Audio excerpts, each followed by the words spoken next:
There are lots of hazards in the community, but one that isn't given a lot of thought or press is environmental hazards. Industrial business, gas stations, and many other types of businesses can leave behind environmental hazards when they leave an area. The Westside Citizens Organization has decided to partner with the St. Paul local charter school, MultiCultural Indgenous Academy, to develop a plan to find such sites. Sam Buffington, West Coast community organizer, talks about how the project got started.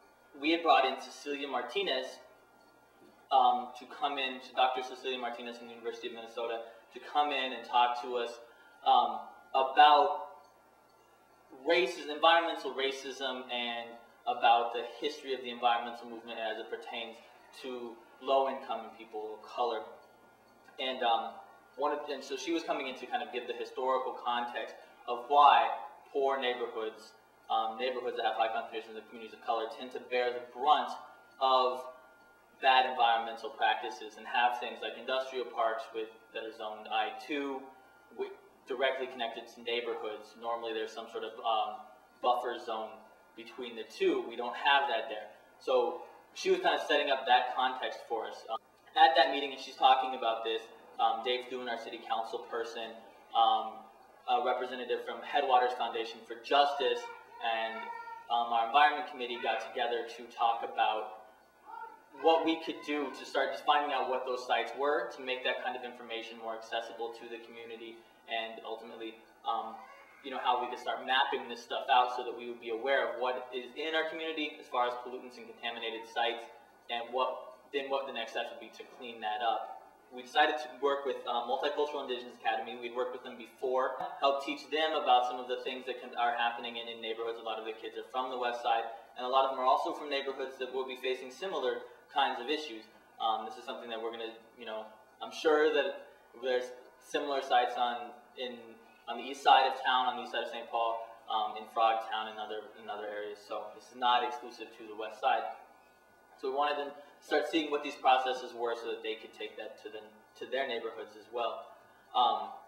We really truly believe in building leadership and building cross-generational communication. So we really wanted to have these young people come and then take the lead in doing these oral histories, where they would be interviewing elders and longtime residents about where potential polluted sites are. And so I came up to my class, and I came to both my classes and said, class, this is what's going down. I'll remove all the subject matter and my whole curriculum and put that aside if you guys decide to take on this project. But it has to be something of quality that we come back to the community, because it's important. It's not just a matter of me turning in my homework. It's a matter of our kids playing in it, and it's a matter of families living on it. Are you guys down? Do you guys want to do this or not? Step 4 is we're going to get all that data that we come together, put it all together, start looking at all of us and say, okay, this person said this map, this spot, this other spot. All of us get together, we create a big map, we map it all out on the wall, bam, bam, bam. These are the spots that everybody remembers. We all submit it as a class. The class is currently learning about interviewing techniques and running cameras. This will aid them in interviewing long-term residents of the West Side in finding locations where there may be environmental hazards. One of the students commented on why she thinks this project is important. To let everybody know that we need to get together and let these people know that they need to do something about this, because it is becoming a problem. It's nice to see a partnership between a community organization and local charter school.